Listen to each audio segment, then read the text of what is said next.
Allez, un bon chocolat chaud. Et on attaque ce nouveau numéro du complément là. En plus, il n'est pas bien difficile. On est un peu chaud.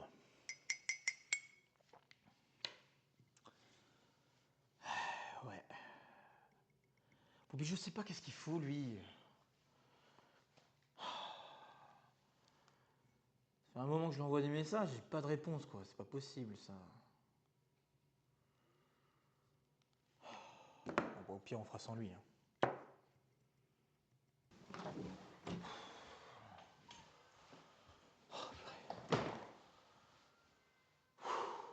Ah bah tiens, tu tombes à pic toi, je pensais à toi justement. Bon, allez, d'abord, bonjour. Oui, bonjour. Et puis tu pouvais pas te poser la question avant? Ouais, bah, je croyais que t'étais pas loin moi. Tu te souviens quand t'es parti à Montréal? Ouais, ouais, je me souviens, ouais. Et? Tu te souviens que t'avais qu'un seul billet? Bien sûr que je m'en souviens, et on avait dit que tu m'attendrais à Leeds. Voilà. Et c'est pas ce que t'as fait, parce que t'étais plus à Leeds. Ouais, bah, j'étais pas d'accord, hein. Alors j'ai tenté un truc. Comment ça, tenter un truc?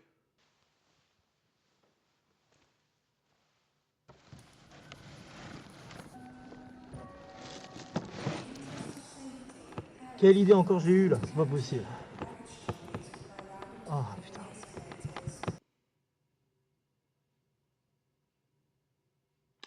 Et donc ça n'a pas marché? Bah non, hein. Ah, misère, misère.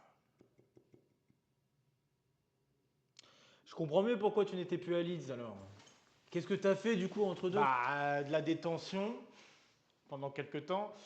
Et puis après, je me suis retrouvé bloqué à Londres. J'arrivais plus à en sortir.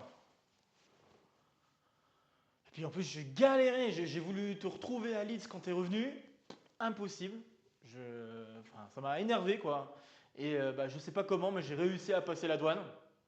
Et puis bah, là, je viens seulement de rentrer. Il était temps quand même. J'en pouvais plus. Ah, ça va, détends-toi. Le Royaume-Uni, c'est pas si terrible. Mais par contre, je me pose une question. Comment t'as fait pour m'envoyer l'enregistrement que je t'avais demandé? Tu sais, par rapport à Montréal? Euh. Ils sont pas censés le savoir, ça. Euh. Comment ça, ils? Bah, eux, là. Ah! Merde. Le con. Le con, le con, le con, le con. Bon, avec un peu de chance, ils vont pas tilter. Ouais, bah écoute, j'ai essayé avec des locations comme ça, de temps en temps, hein, tu verras sur ton compte bancaire. Lol. Et puis voilà quoi. Écoute, je pense que j'ai réussi à m'en sortir. Bon, allez, changeons de sujet. Ma veste, tu l'as mise où? Ah oui, ta veste. Alors ta veste, tu la trouveras dans la penderie. Tu vas voir en rangeant ton manteau, tu vas pas le manquer, je pense. Tout ça pour Halloween. Ah oui, Halloween, c'est super à Montréal, arrête. Ok, cool.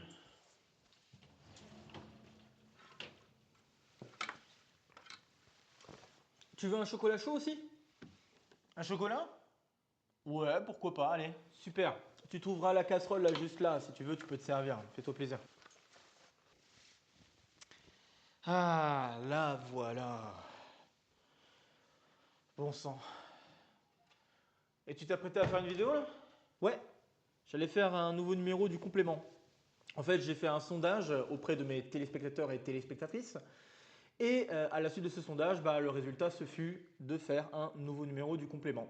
Voilà, donc bah, j'allais m'y atteler. Ah, quasi comme neuf. C'est bien. Ça va, t'en as pris soin, heureusement. Bah oui, quand même, hein. En plus, elle n'est pas donnée cette veste non plus, hein. Tu veux m'accompagner?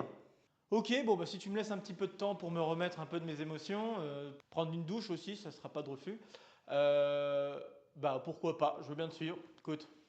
Cool. Bah tu pourras prendre le temps qu'il te faut, de toute façon il n'y a pas forcément d'urgence. T'inquiète. Et pour faire une petite transition, rien de tel qu'une petite pub. Oh, ça c'est nouveau ça. Ouais, bah écoute, il faut s'adapter, hein. YouTube, hein, qu'est-ce que tu veux. Ok, bon bah, règle YouTube, hein. Go alors. Allez, c'est parti.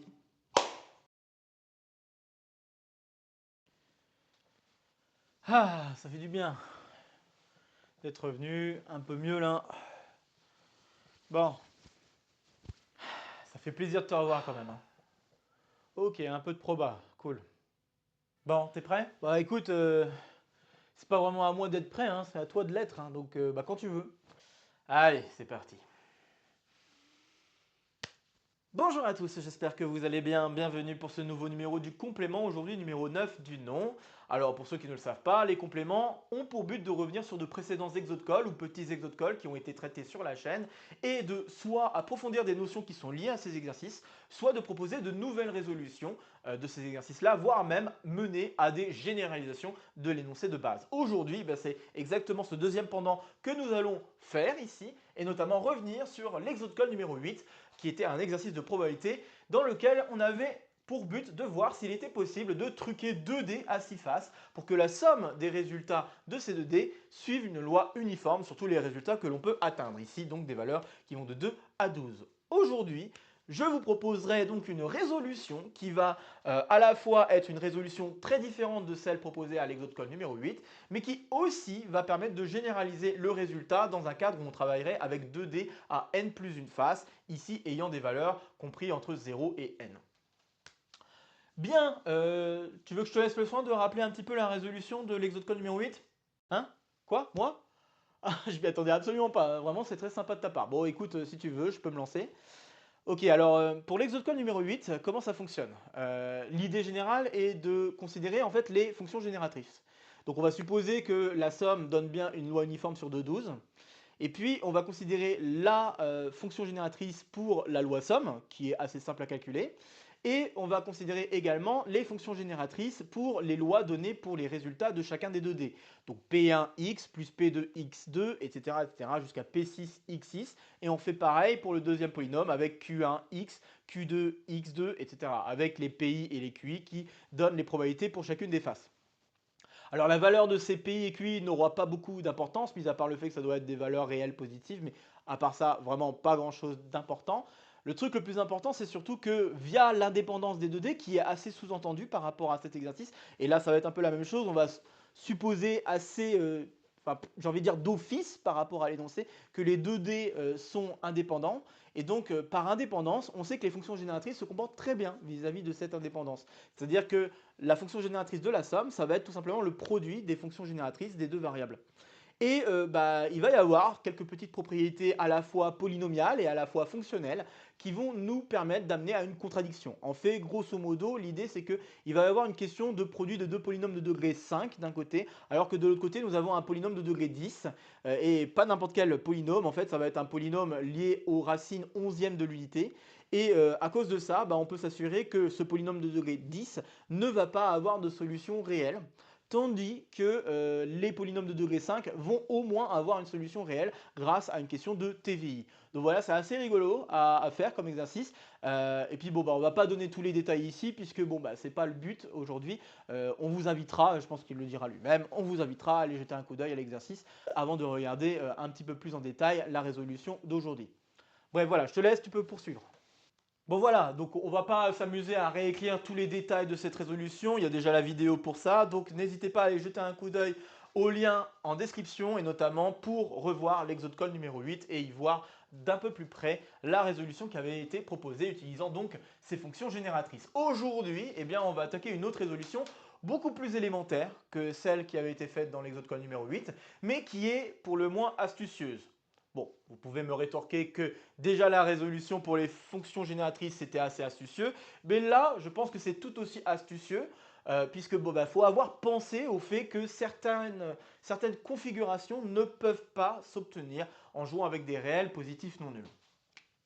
Très bien. Et donc je vais vous proposer de démontrer une première petite propriété. Et voilà, je vais l'appeler lemme. Et cette propriété va nous permettre de résoudre le problème dans un cadre général. Et donc, si je considère lambda un réel positif non nul, et puis A, B, C, D, 4 réels positifs non nuls, il est impossible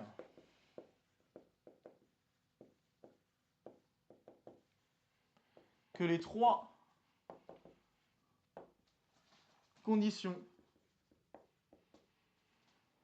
ci-dessous soient toutes respectées. Donc une condition, soit toutes respectées. 1. Le fait que A fois B soit égal à lambda. 2. Le fait que C fois D soit égal à lambda. Et 3. Le fait que A fois C plus B fois D soit inférieur ou égal à lambda. Voilà, c'est un petit lemme, pas super difficile, mais qui est, on va dire, pas si évident à voir du premier abord. En tout cas, par rapport à cet exercice, on ne voit peut-être pas tout de suite le lien, mais vous allez voir qu'il va y avoir un lien très direct par rapport à l'énoncé que je vous propose ici de démontrer. Et je vous invite donc à faire une pause rapide. C'est vraiment un exercice assez élémentaire. Je pense même qu'un élève de terminale pourrait réussir à résoudre cet exercice. Donc n'hésitez pas à faire une petite pause pour essayer de démontrer ce petit lemme avant d'aller plus loin. Et ensuite, essayez de deviner en quoi l'utilisation de ce lemme peut permettre de résoudre le problème général. Ok, j'espère que vous aurez essayé. Alors on est parti pour la preuve. Et vraiment, c'est pas difficile du tout.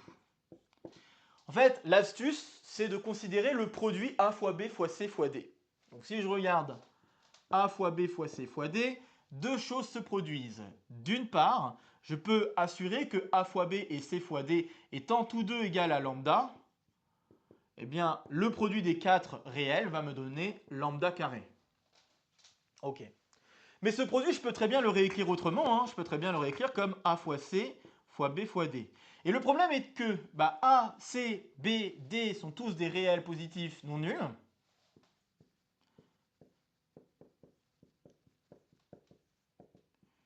Et donc par intégrité du produit, il est sûr que A fois C et B fois D sont tous deux aussi des réels positifs non nuls. Et par conséquent, ça signifie pour que cette inégalité soit maintenue, que A fois C soit inférieur strict à lambda et que B fois D soit aussi inférieur strict à lambda. Donc, ainsi, A fois C doit être inférieur strict à lambda et B fois D doit être inférieur strict à lambda. Et donc là, vous voyez le problème. Là, je suis en train de faire le produit de deux nombres positifs stricts tels que ces deux nombres sont inférieurs à lambda. Bon, par conséquent, ce truc-là doit être inférieur à lambda fois inférieur à lambda, donc inférieur à lambda carré strictement. J'en déduis alors que lambda carré doit être inférieur strict à lambda carré, ce qui est une contradiction. Et voilà. Vous voyez, je vous avais dit que c'était pas si difficile. Bon, alors maintenant qu'on a démontré ce lemme, à voir comment, en utilisant ce lemme, on arrive à démontrer qu'il est en fait impossible de truquer 2D dont les valeurs sont comprises entre 0 et n. Donc exactement comme dans l'exode-col numéro 8, il est sous-entendu que le résultat des 2D sont indépendants. Ok, donc maintenant, résolution. Alors si je me lance dans la résolution, il faut que je pose deux variables, donc j'ai x et y, deux variables aléatoires réelles représentant les résultats possibles pour les 2D.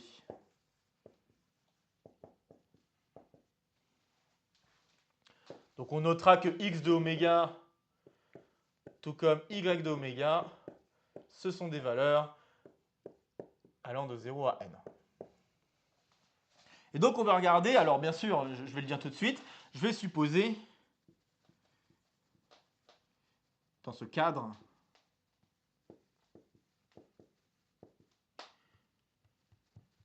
parce que bien sûr, ça paraît assez élémentaire de le faire, mais il faut y avoir un petit peu pensé, puisque là, dans ce cadre-là, on lance 2D, on n'a pas donné de conditions particulières quant à une possibilité que les 2D soient dépendants l'un de l'autre. A priori, les 2D sont donc indépendants.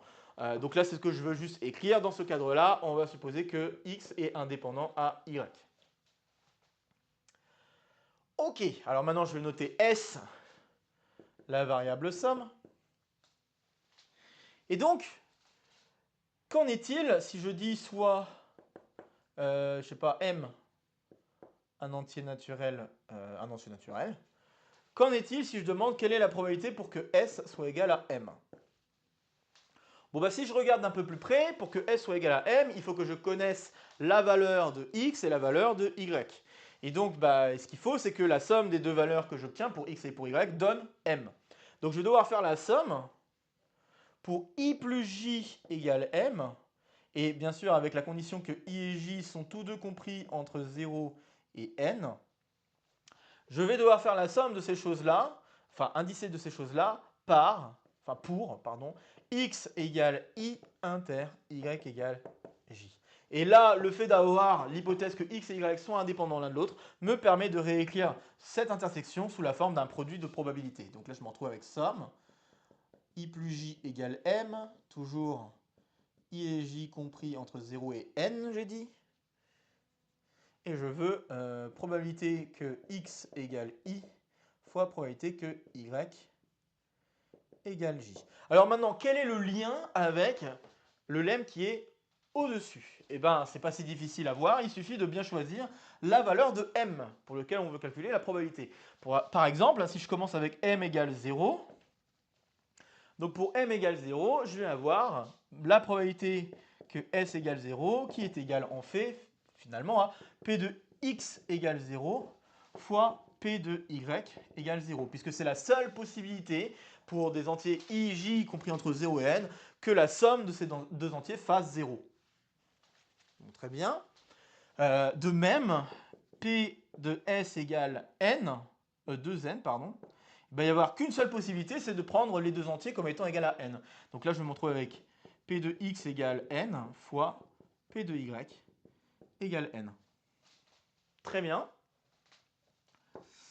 Ok, jusque-là, tout va bien. Alors, si on suppose, par l'absurde,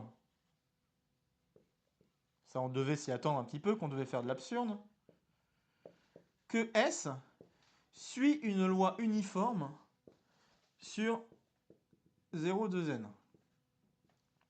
Bon, ça veut dire alors que la probabilité que S égale 0, c'est la même que la probabilité que S égale 2n, c'est-à-dire 1 sur le nombre d'issues, donc ici 2n plus 1. Ce truc-là, c'est bien un réel positif non nul. Et il est assez clair que les probabilités devaient être des valeurs positives. Grâce au fait que le produit, chacun de ces produits doit être positif, positif strict, ça veut dire par intégrité que chacune des valeurs qui sont en jeu ici sont positives strictes. Donc ainsi, P de x égale 0, P de y égale 0, P de x égale n et P de y égale n sont tous strictement positifs. Et de plus, je peux ajouter le fait que le produit de ces probas, c'est 1 sur 2n plus 1, exactement comme j'ai commencé à l'écrire. Et là, vous devriez commencer à avoir le lien, puisque j'ai là en effet un produit de deux nombres qui donne un nombre positif ici, le produit de deux autres nombres qui donne le même nombre positif strict. Maintenant, comment j'obtiens la condition 3? Alors la condition 3, si on regarde un peu plus près, il faudrait avoir P de x égale 0 fois P de y égale n, et P de y égale 0 fois P de x égale n. À votre avis, dans quel calcul de probabilité vis-à-vis de S, est-ce que je pourrais obtenir ce genre de produit? Et si vous y réfléchissez bien, eh bien en effet, si je regarde, et je vais juste effacer un petit bout de ce que j'ai écrit pour avoir de la place, si je regarde en effet la probabilité que S égale n, or la probabilité que S égale n, eh bien ça c'est la même que donc la somme pour i allant de 0 à n de la probabilité que x égale i fois la probabilité que y égale n moins i. Et là vous pouvez vous assurer qu'en effet les deux valeurs font en sorte, si on fait bien la somme correctement, en espérant ne pas dire de bêtises, oui non c'est bon, donc on peut s'assurer que toutes les valeurs sont bien atteintes, il n'y a pas de problème. Donc c'est bien une somme comme ça, et cette somme-là, elle doit valoir 1 sur 2n plus 1. Or, tous les éléments de ce produit se doivent d'être positifs. puisqu'on est en train de faire des produits de nombres positifs, somme de produits de nombres positifs, on doit se retrouver donc avec des trucs positifs. Par conséquent, si je regarde notamment ce qui se passe en i égale 0 et en i égale n, en i égale 0, j'ai p de x égale 0 fois p de y égale n, plus probabilité que, et là je regarde i égale n, donc x égale n fois probabilité que y égale 0. Et ça, bah, c'est des termes dans cette somme-là, et par conséquent, ça va être inférieur ou égal à 1 sur 2n plus 1. Et donc, d'après le lemme précédent, en prenant lambda égale 1 sur 2n plus 1, A, B, C, D, les probabilités correspondantes, eh bien, je conclus une contradiction. D'où une contradiction. Hop là, une contradiction. Avec le lemme. C'est QFD. Et voilà, on vient de démontrer qu'en effet, il est impossible de truquer 2D, 2D donc à valeur dans 0n, de façon à ce que la somme donne finalement une loi uniforme, et tout simplement à cause d'une condition, bon certes, clairement pas évidente à voir, mais à cause vraiment d'une condition assez simple, je pense, sur les réels positifs non nuls, qui ne peut pas être satisfaite. Et en effet, bah, cette condition, il se trouve qu'elle serait satisfaite si on avait à imposer une loi uniforme sur la loi somme. Donc voilà, alors vous voyez que la résolution que je vous ai proposée est quand même très élémentaire, peut-être beaucoup plus élémentaire que l'exode numéro 8. Et vous noterez également qu'il y a cette généralisation, donc là on a réussi à le démontrer même dans un cadre 0n. Donc je trouve ça assez rigolo et assez intéressant, mais je trouve que c'est pas, disons, tout comme, en fait les deux résolutions se valent un petit peu dans leur inventivité.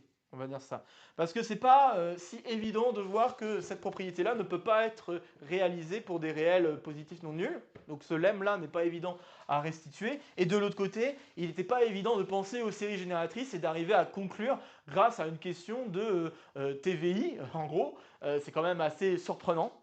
Donc bref, à la fois TVI et à la fois juste de questions polynomiales. Donc bon, chacune des deux résolutions ont leurs difficultés. Là, ici, l'avantage de la résolution que je vous ai proposée, c'est qu'elle marche vraiment pour n'importe quel n. Alors que la résolution avec la fonction génératrice ne marche que si n est impair, grosso modo. Donc voilà, c'est un peu... ouais, c'est assez intriguant, je trouve, assez rigolo à constater. D'ailleurs, j'ai dit n... oui, c'est ça, n impair. Donc ça ne marche que si n est impair. Donc voilà, est-ce que j'ai autre chose à dire concernant cet exercice? Est-ce que toi, tu as autre chose à dire concernant cet exercice?